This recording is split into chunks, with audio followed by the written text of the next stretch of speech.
on here? Perfect.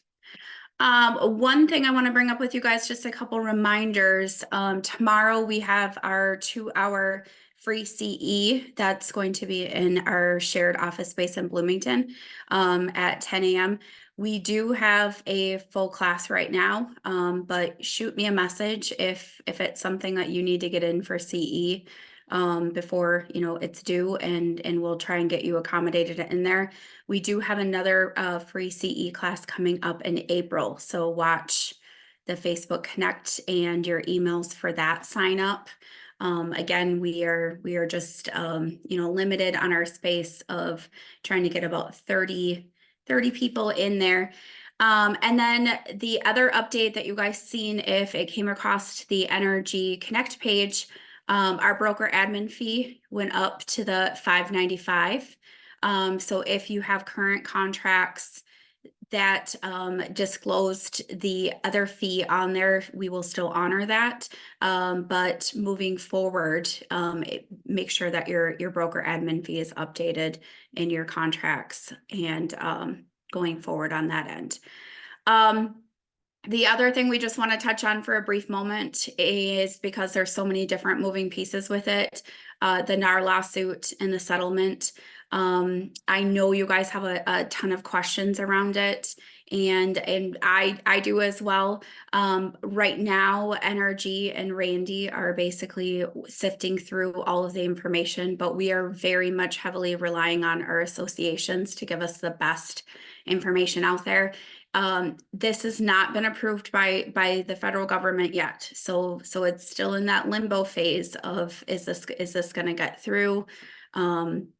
What's going to happen with this? But what I would tell you is, my best advice for you guys right now is to do business as you normally would right now until we can get through and see what's going to happen with this. But I am not letting this stop my business. What I am doing is I am helping my clients get educated.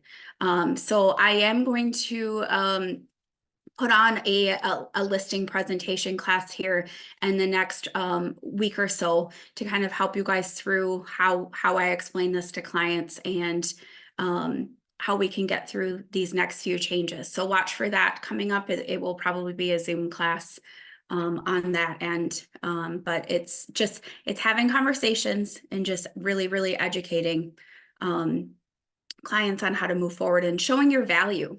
That's pretty much, if you can show your value, they will continue to keep doing what we've normally been doing. So, without further ado, I am going to turn the floor over to Emily. We're going to talk about social media and how to get started in social media. Emily was referred to us from an agent of ours. So Emily, go ahead and take over the floor. Tell us a little bit about yourself, and we will go from there.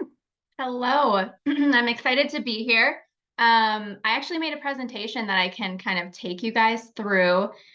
I feel like with social media, it started out fun, and as we saw what it could do for our brands and businesses, it got a little more serious, and now sometimes it feels like it's not so fun. So my hope today is that I make it like a little more fun for you and maybe take some of the confusion out of some of the steps. So let me share my screen and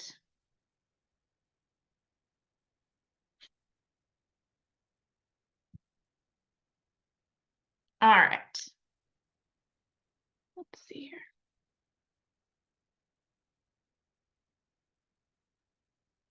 Can you guys see that? Okay, perfect.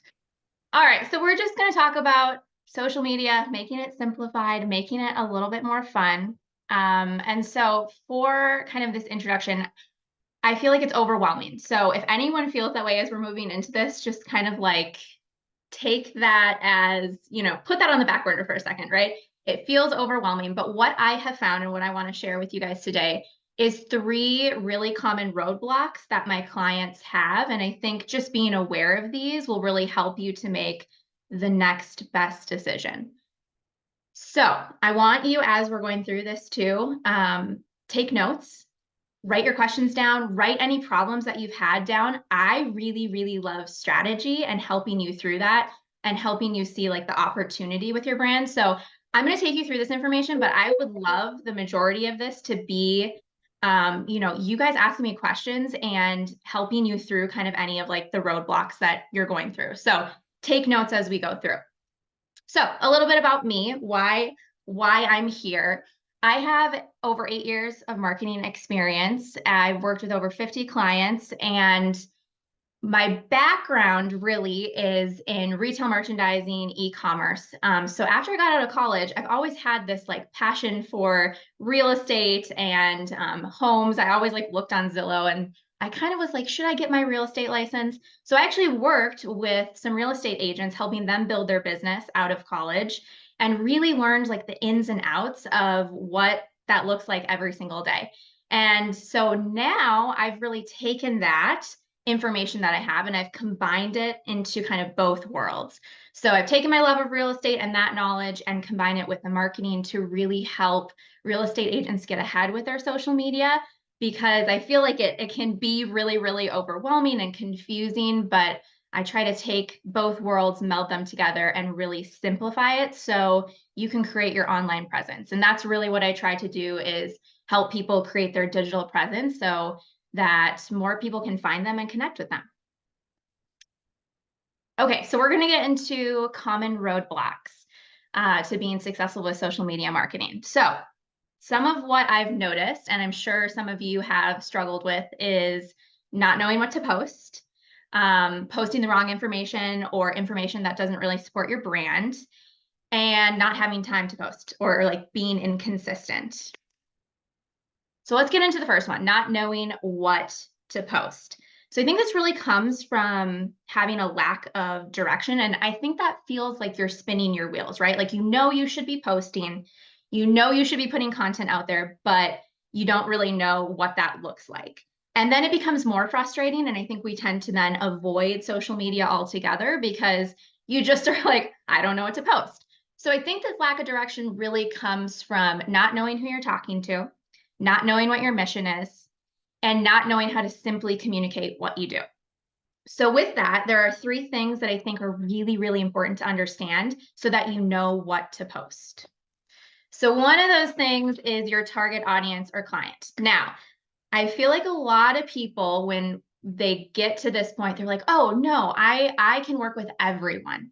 And that's true. It doesn't mean that if someone comes to you that's maybe not in this like target audience, you won't work with them.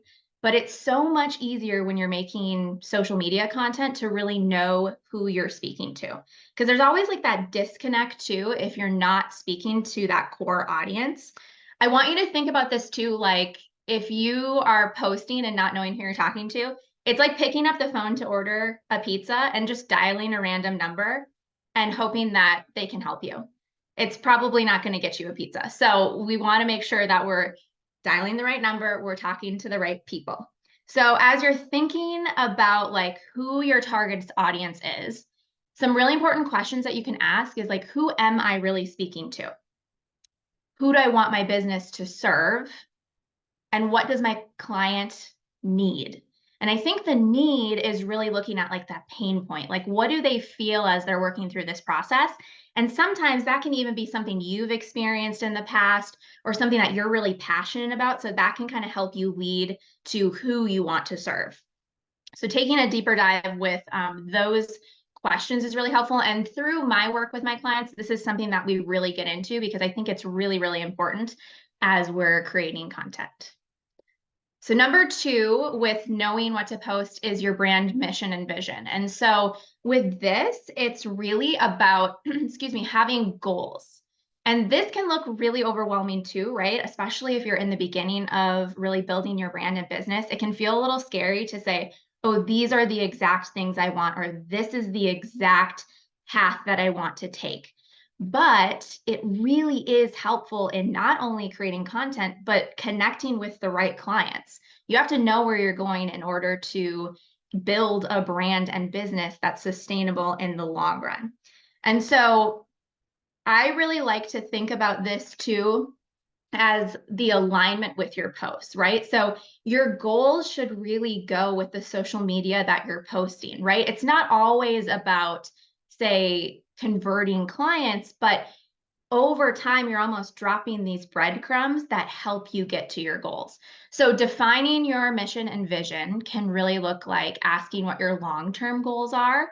And sometimes that feels really hard in the beginning, but if you can kind of start to envision what, say, 3 to 5 years can look like, that can help you make a plan now. And then what's the why behind your brand and your business? Like, why are you doing this? And that can come back to who you're helping. That could come back to the community that you serve. It really depends on you, but that is such a helpful question to answer. And then what experience am I creating with my brand and business, right? That will really help you think of that vision and that mission for your brand as well. And then the last thing for knowing what to post is being able to describe what you do in one sentence. And for some people that I tell this, they're like, that is impossible. There's no way that you could describe that in one sentence. But the simpler that you can make what you do, the easier it will be to make social media posts, to describe on social media what you do, you know, in your, say, Instagram bio, like to be able to tell people who you serve. So I love to give a little bit of an example of this just so you can kind of start to think about maybe ways you can simplify your message. So one example I have is, let's say you help new homeowners. So this is what I would say. I help new homeowners in the Shoreview area find their perfect neighborhood by bringing them resources they need to make the home buying process less confusing.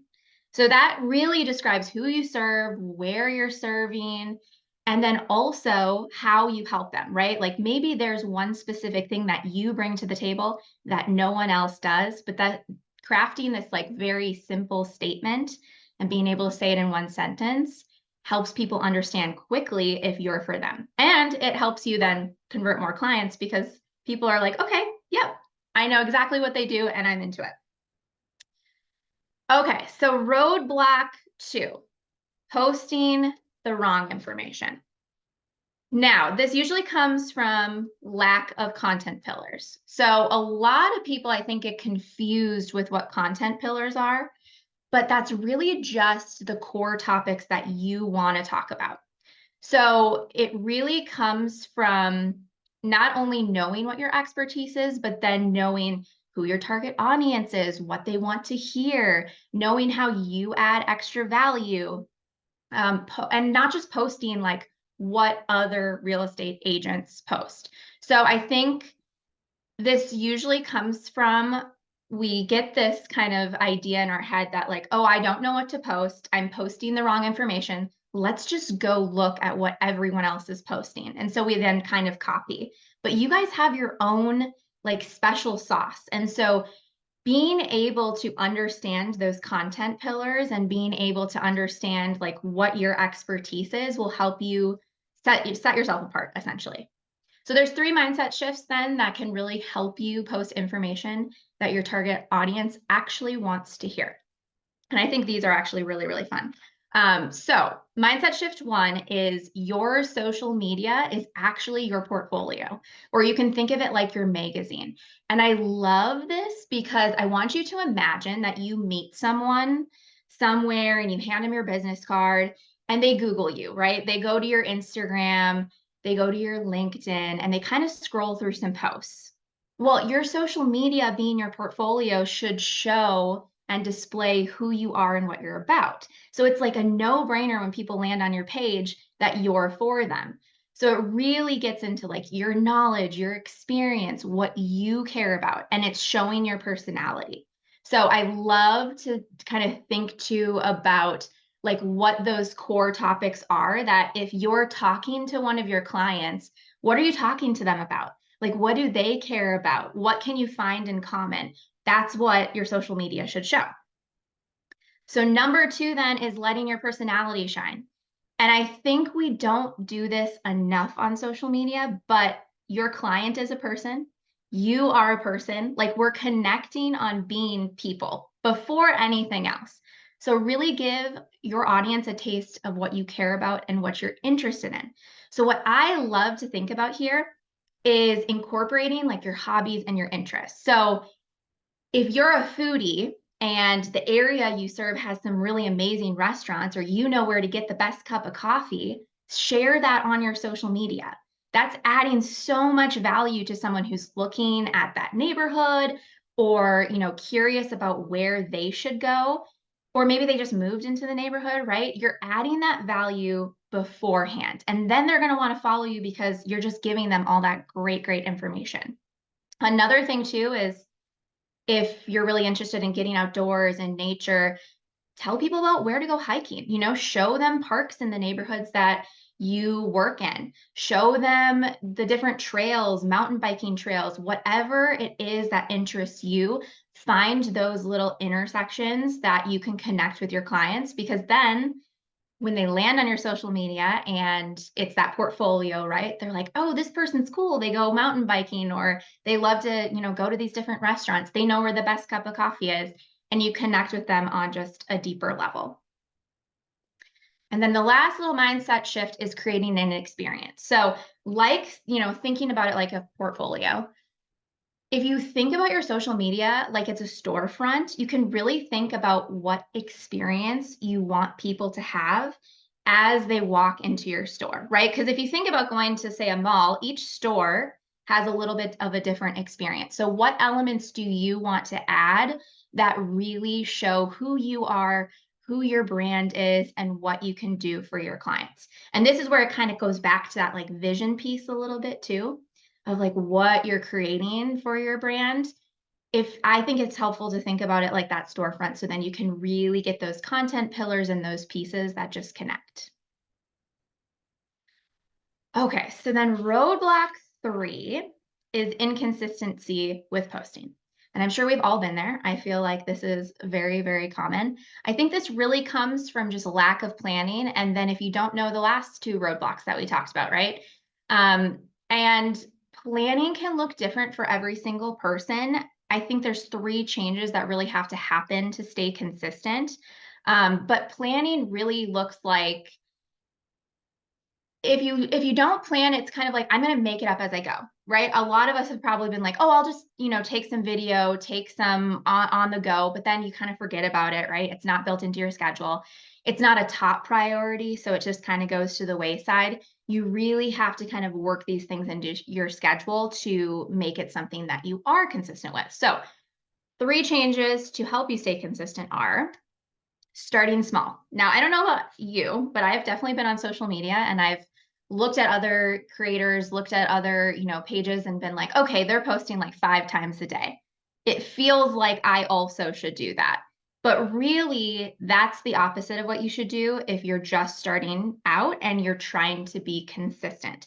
What you really want to do is at least post, say, once a day, maybe 3 to 5 times a day. But don't go for 5 times a day being on your, Instagram stories all the time. That will feel overwhelming, and then you'll just put it to the wayside. So really, don't look at influencer accounts. Don't look at what anyone else is doing. Don't look at what other, agents are posting. And if you look at what other agents are posting as well, and you see that they're posting, multiple times a day, I'm gonna, I guess this is an insider look, but they probably have help. So don't compare yourself to people who are posting on all the social media platforms multiple times a day. They most likely have someone who is helping them edit and create and make those content calendars. So don't overwhelm yourself with every platform. You don't need to be on every platform. I know that seems like, that's the thing to do, be on every single platform. Pick the one you like the most. Pick the one that you will want to show up to and stick with that. Again, don't try to post multiple times per day. Just stay consistent. Find a frequency that works for you. And then don't look at other creators. Just stay in your own lane. I promise it will really help you to actually make content that speaks to your clients. And then the second thing is getting help. So this is really staying in your zone of genius and knowing when to ask for help. So you can see on here, this is some of the packages that I offer, but I guess to give you a little bit of an insider look at like why I offer what I offer is because I really believe that, each and every one of you have your own brand and your own business. And you need to take a step back sometimes and stay in your zone of genius, which is really working with clients. It's selling homes, it's getting new listings. It's not always posting on social media. So when you kind of look at your brand and your business and you're looking at where could you improve? Where could you take things off your plate? How do you stay in your zone of genius a little bit more?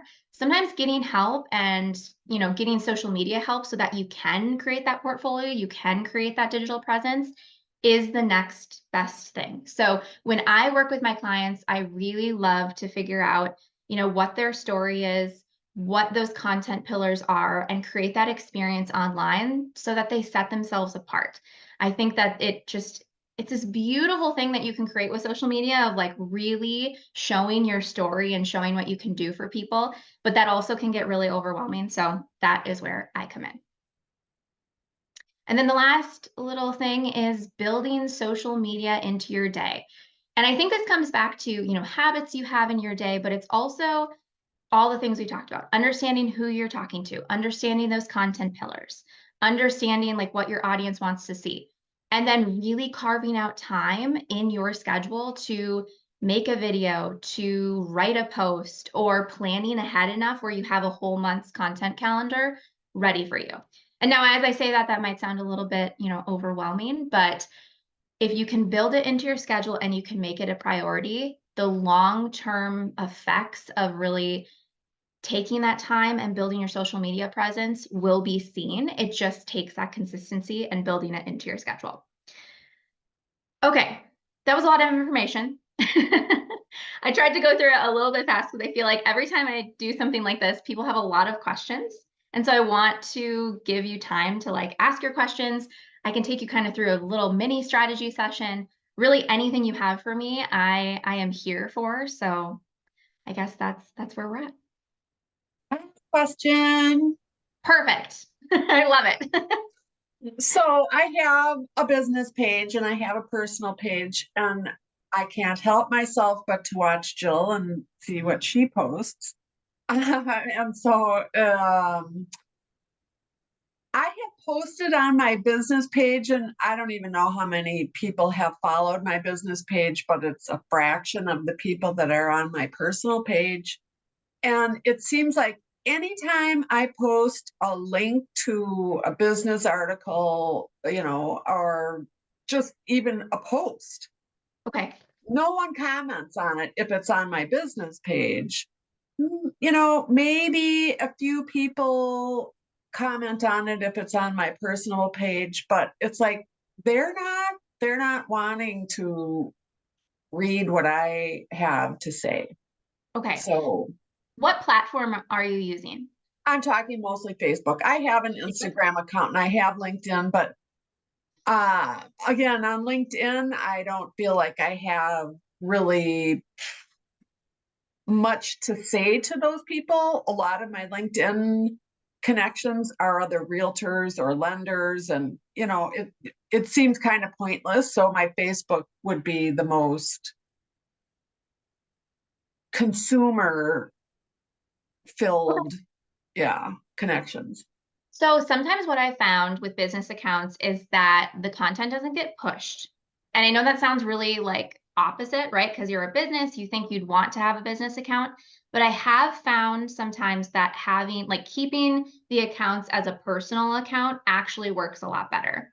Now, I think if you're already posting on Facebook, easy maybe like test would be to put those posts on Instagram, because you should be able to connect the Instagram and the Facebook, so it's posting in both places, and see how it performs over there.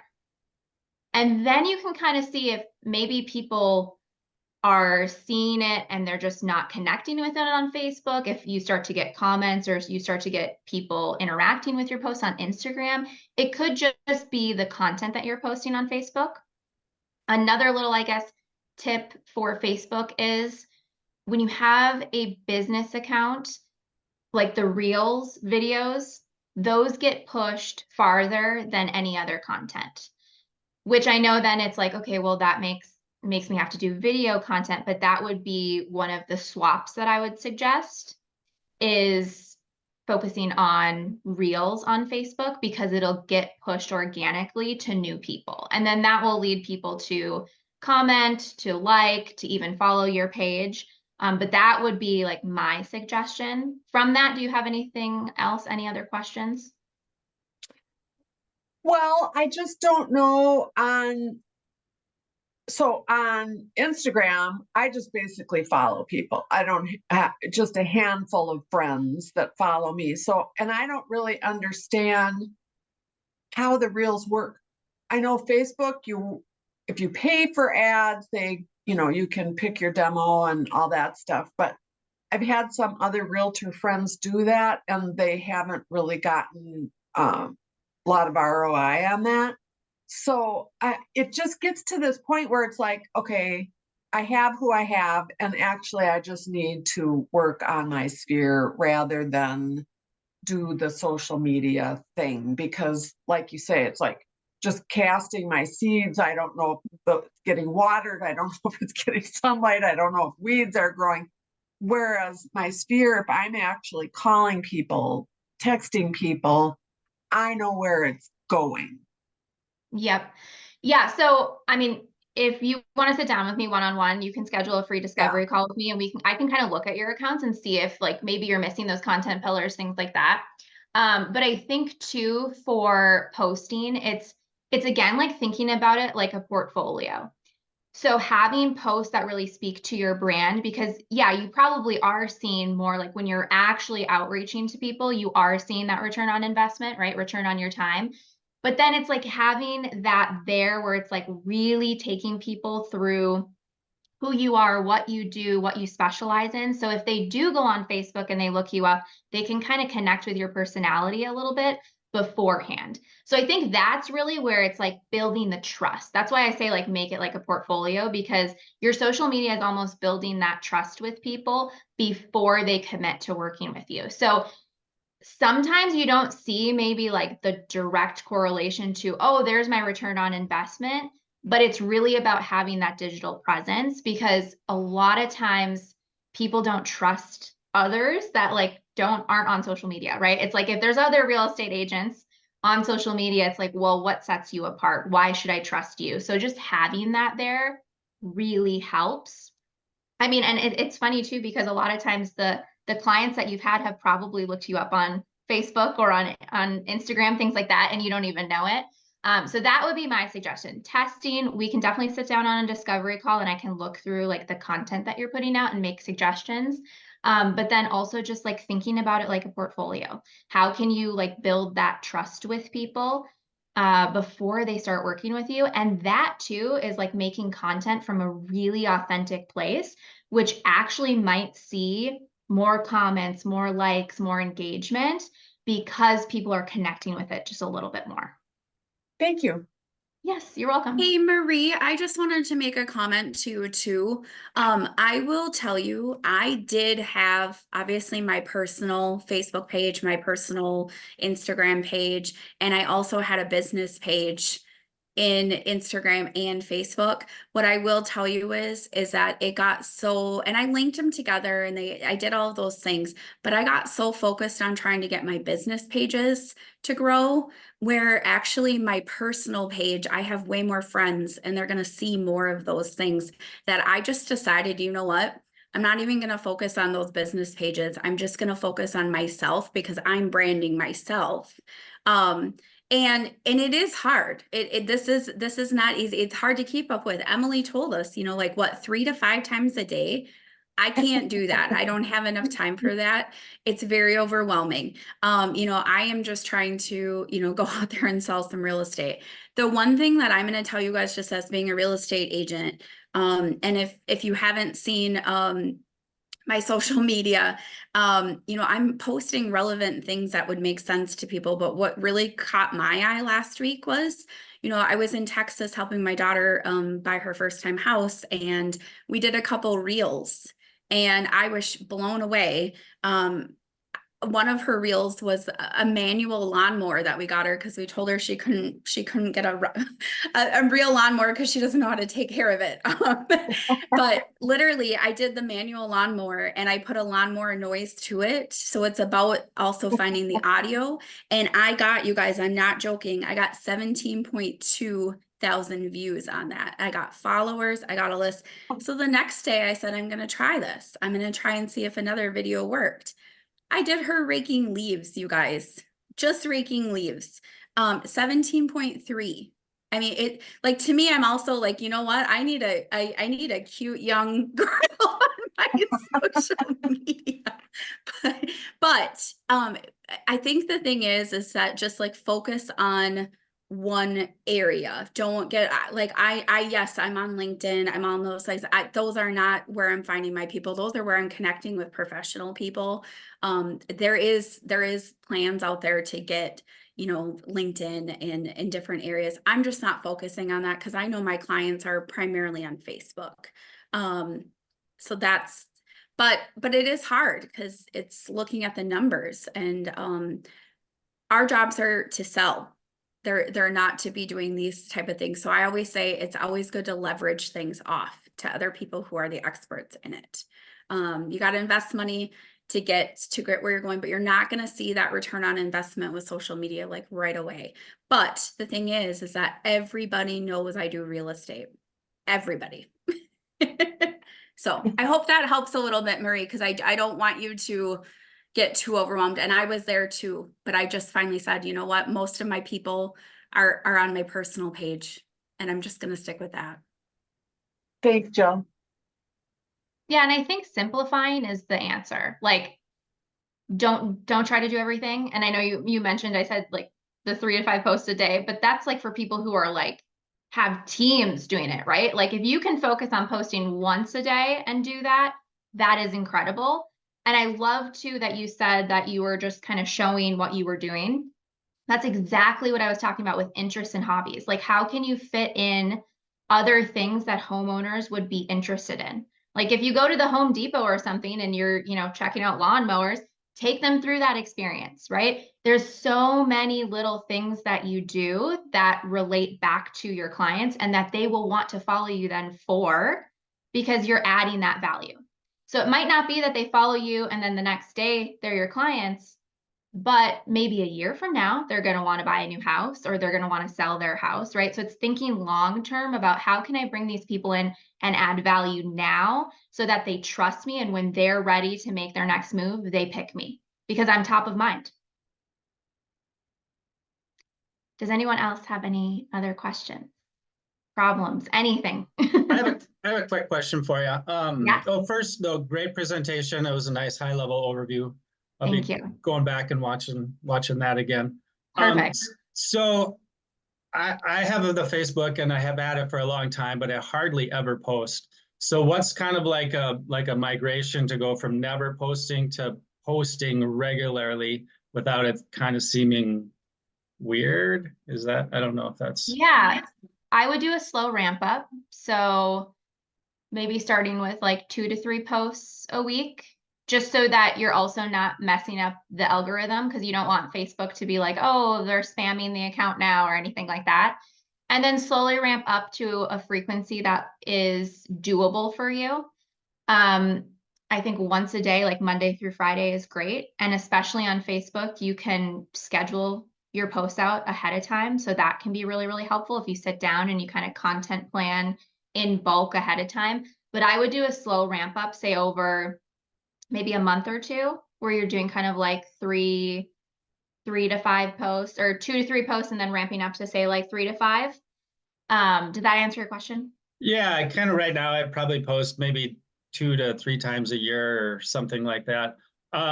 So it would be a slow roll up. What on your reels, do you just do your video editing in Instagram, or do you have like something that you prefer to use, or? Yeah, so if you're posting reels to Instagram, and which will then post to Facebook too, if you have your accounts linked, editing in Instagram is really easy. I also use an application called CapCut, which is more, I would say, for TikTok, but it edits videos just very nicely on your phone. And you don't have to get super like, I don't know, technical with it or anything. I use Canva a lot too. Like this presentation was made on Canva. I just really like that it's easy. You can share links really easy. It's easy to download on your phone, all of that. So I would say editing directly in Instagram, CapCut, or Canva. You can edit videos in Canva? Yeah, Or so is that- you just upload them and then you can edit them and kind of take out blank space or pauses, anything like that. And you can add, you know, graphics over the top. Awesome. Cool. Thank you. Yeah, you're welcome. All right, anyone else? Chandra, you can go ahead. I know you got your hand raised. Okay, sorry, I missed my coach. You always had to raise your hand to speak. I have noticed with Canva, you do need the paid version to be able to do that in Canva. It's amazing though. It's really, really fun. And you can actually take pictures and make an actual real estate video in Canva by just uploading your pictures, putting them into Canva and saying make real estate video, and it'll do it. It'll bring the pictures like you pay professionally to get done, which is expensive. And then also on what Jill said, yes, posting personal things like family. I have my coffee conversation every Monday. Everybody comes in. I get a lot of views on that because leaning to what's going on in the market, to like what's going on with this whole legal thing right now. Any questions I get, I put them in the coffee conversation. So I have people that will just bomb me with questions on Sunday, knowing I'm going to post on Monday. And then also with my grandkids, if you have kids, grandkids, nieces, nephews, go around the community and do fun things around the community to really bring it in.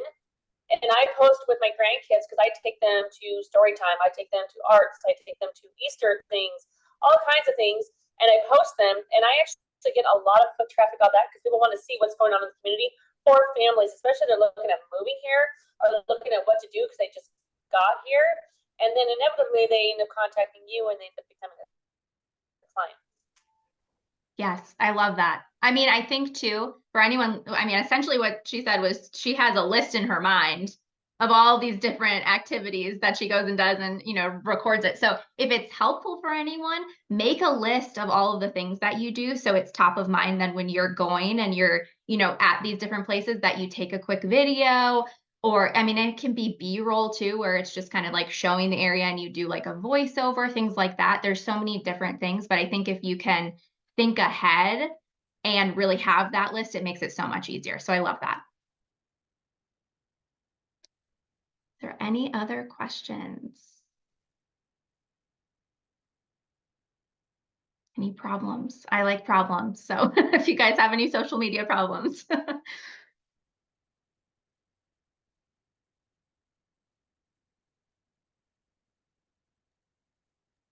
Just the whole privacy issue, like I kind of don't want to just post stuff.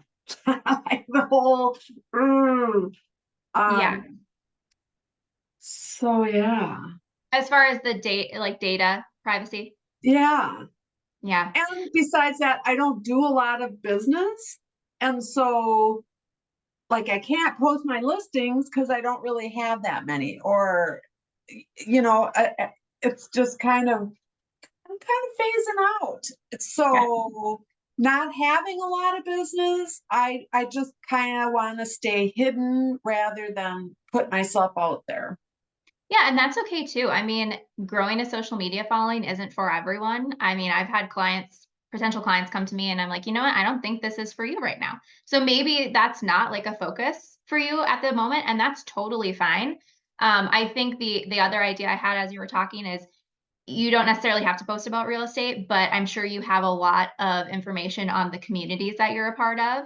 So that could be really cool. Like if you want to share that type of information of like giving people insights, then it's more thinking about too, like the people on the other end, not just the real estate, right? You're thinking about like who's receiving the information of like, how can I help people? How can I give people that like little extra bit of value? Even if it is just like you want to share, you know, your favorite coffee shop or something you know about the community, that can be a really easy way to do social media where it doesn't feel like a lot of pressure to post listings or post what you're doing on a day-to-day basis, but really giving your knowledge. Thank you. Yes, you're welcome. All right. Well, anyone else? Otherwise, we can wrap up. Emily, where is the best place that everybody can find you? Yeah, so my information is listed right there. If you want to schedule a discovery call, you can go to functionsocial.com. And then, I mean, I do 30-minute discovery calls. Hop on a call with me. I can take you through like what I think would be the best kind of next step. If you have any questions, I can take a look at your social media and give you, you know, the next step forward. Because I think that sometimes is the most confusing part of like, should I focus on this? Should I not focus on this? So you can do that. Otherwise, you can email me as well, text me, whichever way is easiest for you. Perfect. Well, all right. I'm going to thank Emily for her time.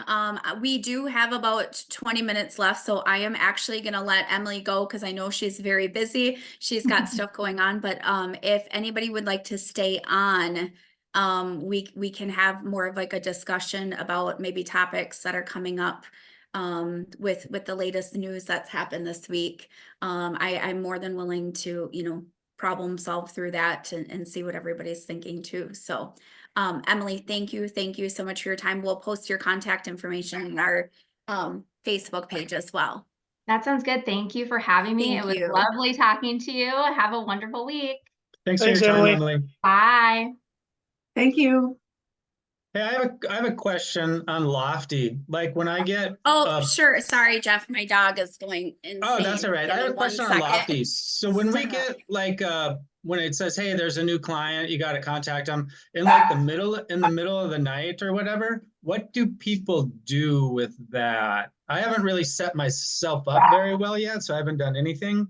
But I'm just wondering, like, would I call this person at 3 a.m. in the morning, or if I'm up and I happen to see it? What I will tell you, Jeff, is the ones that are like round robbing, like the 10 minutes, you have to claim your lead. They're usually going to somebody else. I know we're trying to work on the settings around this to try and get it changed because of that nighttime. But no, I wait till the next morning to contact them. Okay, so the 10-minute thing, you just kind of let that one slide in the middle of the night. I do, yeah, because again, you know, you can't catch it. There's no way we can catch it. So yeah, even if I'm up, I don't think I wanna, you know, just like, oh, what if somebody else put somebody's information in there? It's not even theirs, and then I'm calling this person at yes, 4 a.m. no, or whatever. that totally makes sense. So I've gotten our own realtors on there. So all of a sudden I realize when I look at the email, it's like NRG. I'm like, oh boy, never mind. I'm not gonna call that person. And I have called a couple people, right? I'm like, oh, you and me work together. I'm like, oh yeah.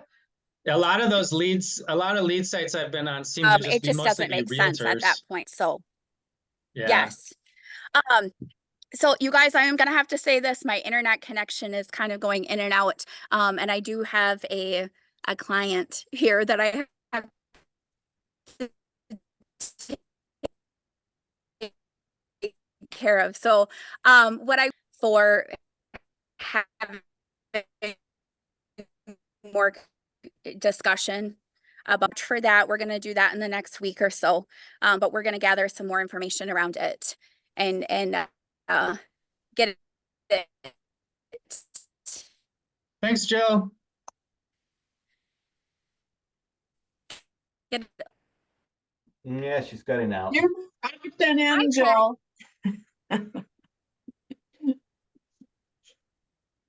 She is cutting out.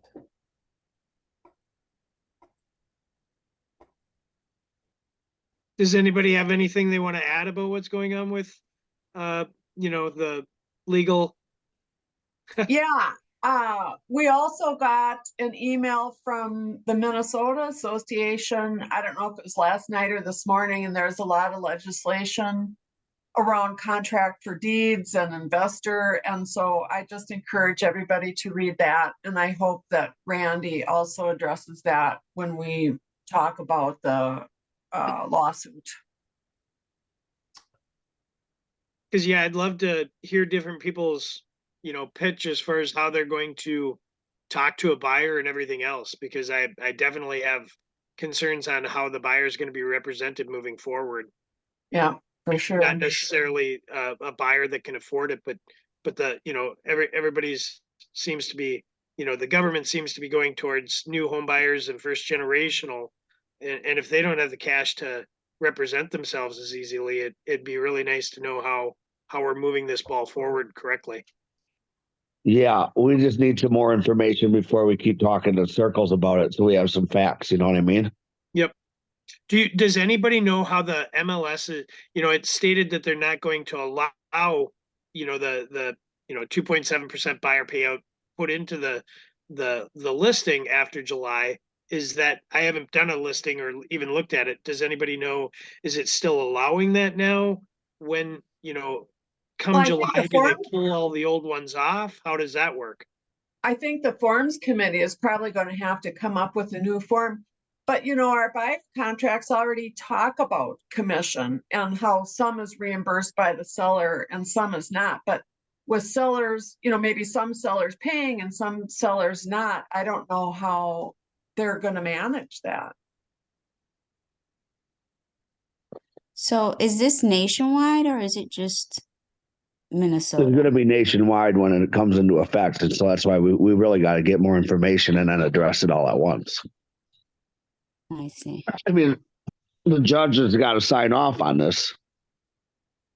So it's not completely done yet, but it's just, we're all, you know, we just keep speculating. So that's why I tried to get the post up with the actual, you know, our associations are the most immediate information. Like you join the state and then you join an association, then you join a brokerage, really. And so the association is what we all pay to give us all this information. And I'd say, well, I got so many associations sending me, but it's all coming funneling back to be the exact same information. So we posted it on Facebook.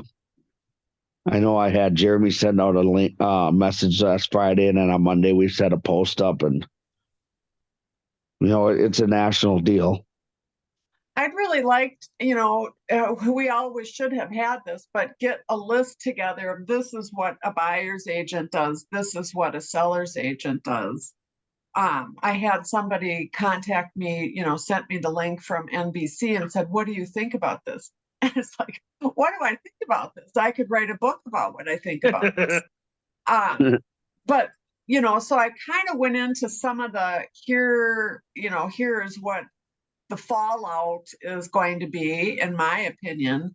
And so besides figuring out how we're going to handle it contractually, we have to come up with just, you know, kind of a bullet point of this is what you're paying for. Yeah, that's going to be the hard part of this, is because right now, you know, you're able to just say, well, you know, it's this amount, but you don't pay it because basically the MLS is going to pay me through the seller, right? And then it's going to be kind of hard to try to justify a dollar amount. Right. I believe you get this $400,000 houses, they're going to be like, well, I found the house and you're writing the contract for 12 grand. Yeah. Especially with the internet making buyers so savvy, they can find their own house and then they need us to show it to them sometimes, you know? So I'm not sure.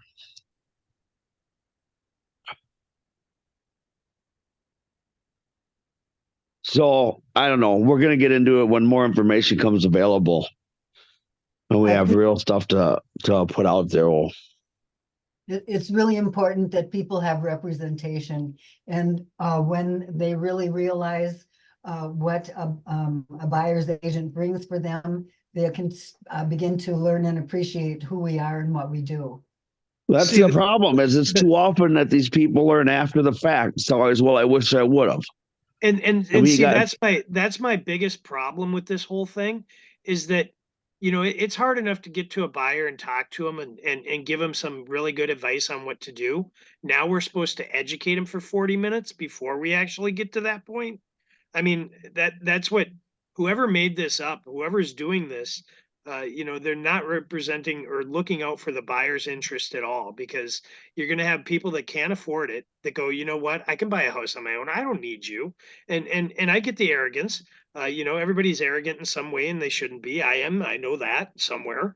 But my point is that if you're not educated in how you can get, you know, totally you know, screwed. I'm sorry for saying it, that word, but how you can get totally screwed in this ability. I mean, if you look at it, the sellers know that the good sellers know that a seller's agent brings a lot to the table. And the more people show the house, more people see the house, that's great. But if you're only representing the seller and a buyer comes in and you're telling them that, oh, I'll represent you for X amount of money, and they only see the blinders on because you can't explain all the things you're going to do for them to protect them throughout the transaction. All you can say is, hey, I represent the seller. I do the best for my seller. And if you say more than that, they're going to walk away from you and go to somebody else that just says something quick. So they go on with them. And that's my whole point in that this is really, you know, I'd really like some training on what they're going to do to protect the buyers. How are we going to protect the buyers? Oh yeah. So, you know, NAR's going to have to step up and probably advertise if they want to keep a bunch of realtors, because this kind of breaks up possibly the requirement to be a realtor of the MLS. But I don't know, you know, and so they're going to have to really push the you know, the kind of the need to have buyer representation. Otherwise, you know, nobody's negotiating for you and covering any defects or anything that could be wrong, right? And so as soon as they give us the information that we have, we'll figure it out. But I mean, this is the biggest change. Like I said, for 25 years, I've had people asking me when we're going to get cut out of the industry. And it's like, it's 25 years later. Yeah, Zillow became a pretty big thing, but we're all still in business. So yeah, but I got a feeling there's going to be lesser commissions going on. A buyer is about to make a purchase of something that's really huge in their life. And I guess they really need to now be more prepared. And if that means that, you know, maybe their lender will allow some extra money in there for that. But still, all in all, the seller oftentimes gives to the buyer different things, different concessions and that type of thing. So that'll always be there. But I don't know, that it seems, I don't know, I think it's going to be here. So we might as well kind of embrace it and really understand it and figure out a way to speak about it in a simple, easy way, and not with a lot of, you know, paragraphs of talk and things like that. But it's really about who we are, and really be appreciated for what we know and what we do, the education that we go through every year, and being up to date on you know, laws and things like that. So I guess it's really telling them who we are. And, you know, and if they don't want that, then they should move on. And, you know, hopefully they're going to do okay. But attract the people that understand that they're coming into and doing something that's major in their life, and be prepared, get ready. I don't know. What does that sound like? Yeah, I agree. I like what you said. And I think part of being able to state it clearly will be getting past the bitterness of people thinking, you know, we're not really worth it. When I responded to that woman last night, I said, okay, so there are 6 houses you want to see.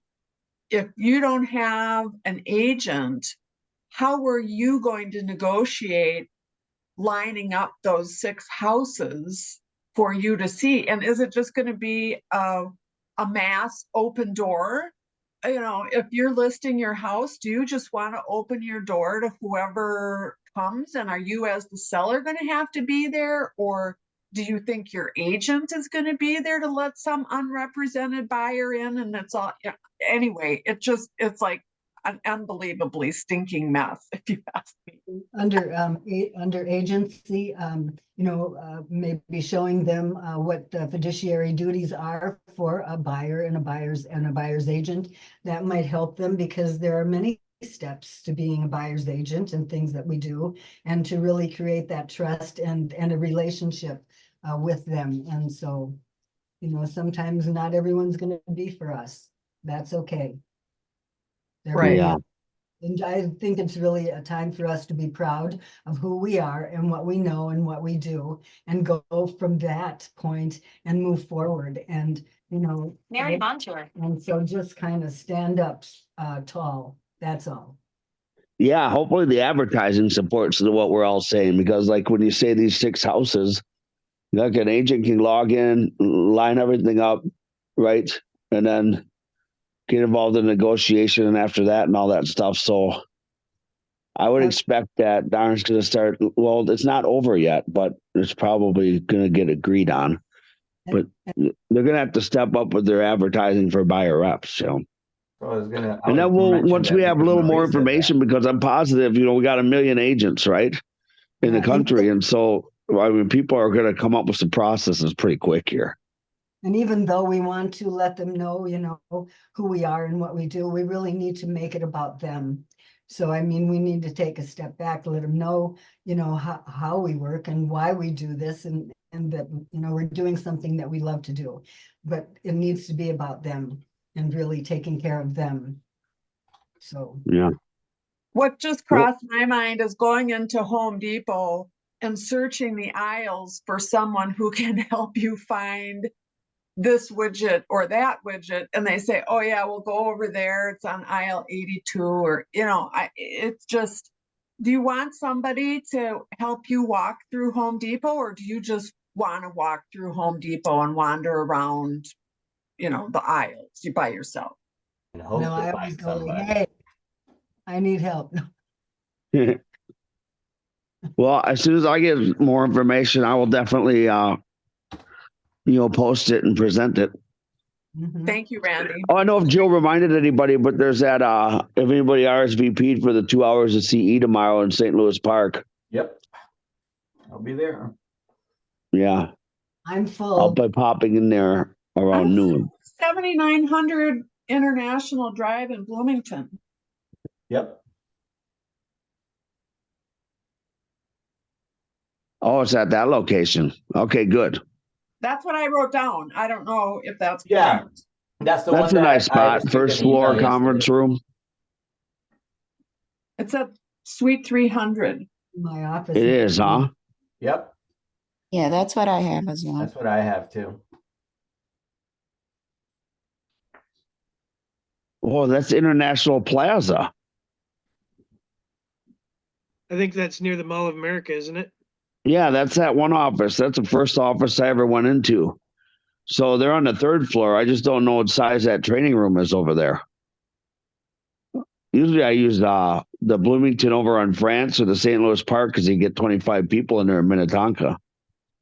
Well, But maybe if Jill set this up, she should know what she's doing. I'll probably call her and verify. But Hey, Randy, yeah, I was just at that location yesterday on 7800 International, and they have a bunch of construction going on in there. They're doing a lot of remodeling. So I well, have it's no a little idea. late to be talking about changing things around right now. Well, no, I get that. I just want you to be aware of that. Yeah, I'm glad. I'm going to do a little follow up here today. So I actually going to go. And then, Tim, I think I owe you a phone call, right? Yeah, I need to talk to you offline about something.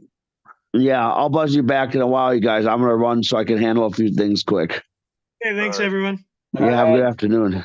Bye, everyone. thank you.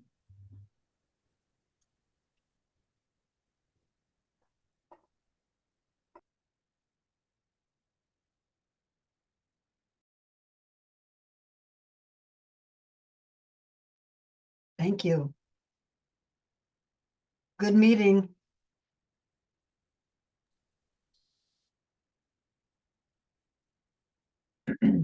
Hey Siri, call Mary Montour.